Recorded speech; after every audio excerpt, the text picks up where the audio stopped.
The truth is, there are several ways to cut this bishop collar. There are a lot of ways you can achieve the cutting of this bishop collar. Don't let anyone deceive you that you can only cut this bishop collar in one way. But in this particular tutorial, I'll be teaching you the easiest and the best way to cut this bishop collar. Hi, my name is Oluwatosin. In case this is the first tutorial of mine that you're coming across, and you're welcome.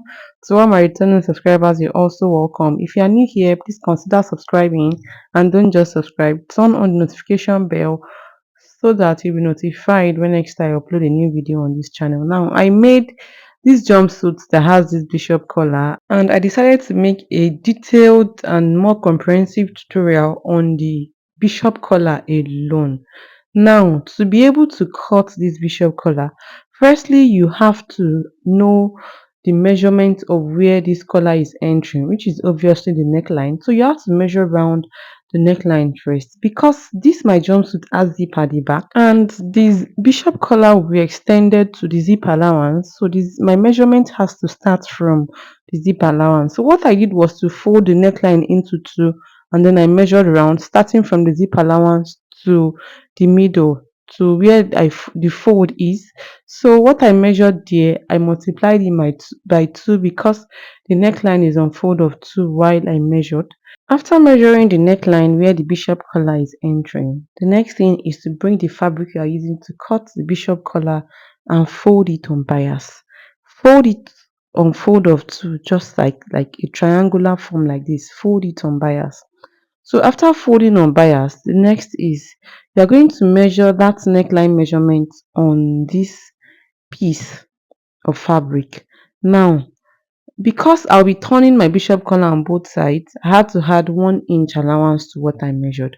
What I measured was 17. Here I'm cutting 18. The 18 is on fold of 2 now, so I'll be marking 9. And the place where I measured the 9 is the down of the collar, is the part that will be attaching to the neckline, not the up of the collar. So you are going to now measure the length depending on how wide you want the collar to be.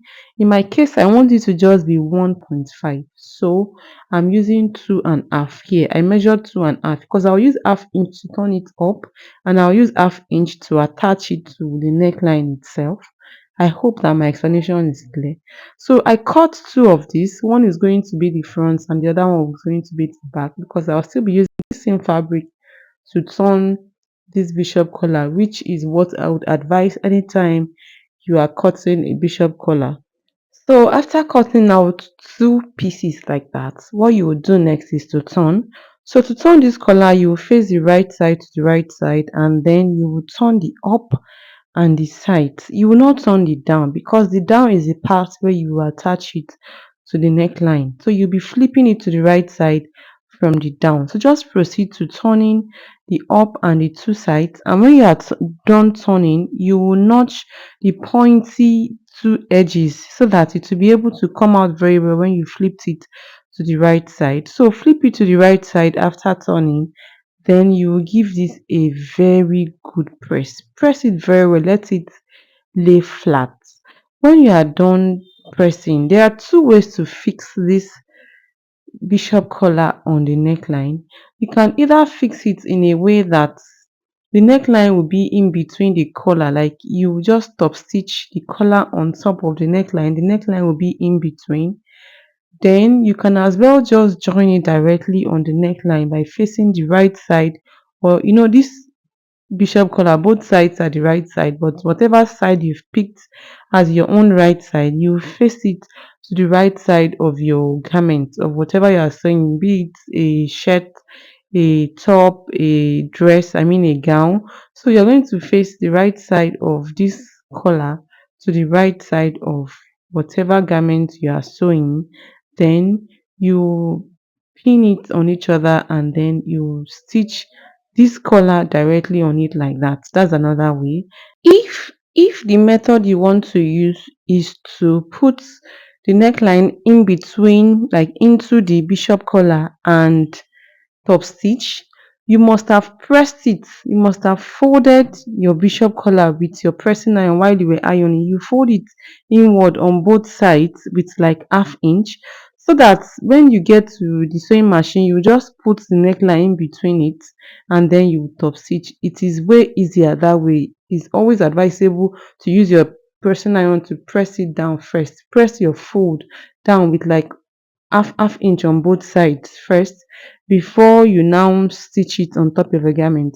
But if you are using the other way in my opinion is easier, which is what I'll be using in this video. You're just going to neatly locate the middle of this bishop collar and then the middle of your neckline. If you were using the way that you would have stitched the bishop collar on top of it too, the middle has to be on the middle, like the middle of your bishop collar has to be on the middle of your neckline too. So for this method that I'm using, I'm just going to fold this bishop collar into two and notch the middle. I can notch because I'm stitching it on top of the neckline. If you are top stitching it on the neckline, you cannot notch. You can just put a mark because you can't cut it again. Then you still notch the middle of the neckline and you'll be placing the two notches on each other. Make sure that the right side of your collar is facing the right side of the garment. Then you will pin the two notches together and you will stitch from one side from one side of the neckline, like from one zip allowance to the other zip allowance. It is that easy. It's just that this way, when you are done stitching, you have to look for a way to, like, you can either weave or you can just pipe that sewing allowance. And that was what I did. And then I was done fixing the collar on the neckline. This is the outcome. You can see that it is laying so flat, even on mannequin, not even on the body. You can imagine how flat this will appear when it is being worn by human. So I made a detailed and comprehensive tutorial on how I was able to cut this jumpsuit. I made another detailed tutorial on how I was able to sew this jumpsuit. I made another detailed tutorial on how I was able to sew the sleeve of this jumpsuit. All these tutorials, the link to them will be down in the description box. You should check them out if you're interested in knowing how I was able to cut, sew and put this beautiful jumpsuit together. If this video has been helpful to you, don't forget to give it a thumbs up. If you have any question, kindly ask me down in the comment section, and as much as you can just help me share this tutorial. You can help me share this video. You don't know who it might be helpful to, and in case you are still with me till this point and you've not subscribed, consider subscribing. And don't just subscribe, turn on the notification bell so that you'll be notified the next time I upload a new video on this channel. Don't forget that all the links to the videos I made on how I was able to cut and sew this jumpsuit are down in the description box. You should check them out, and I'll see you in my next video. Bye.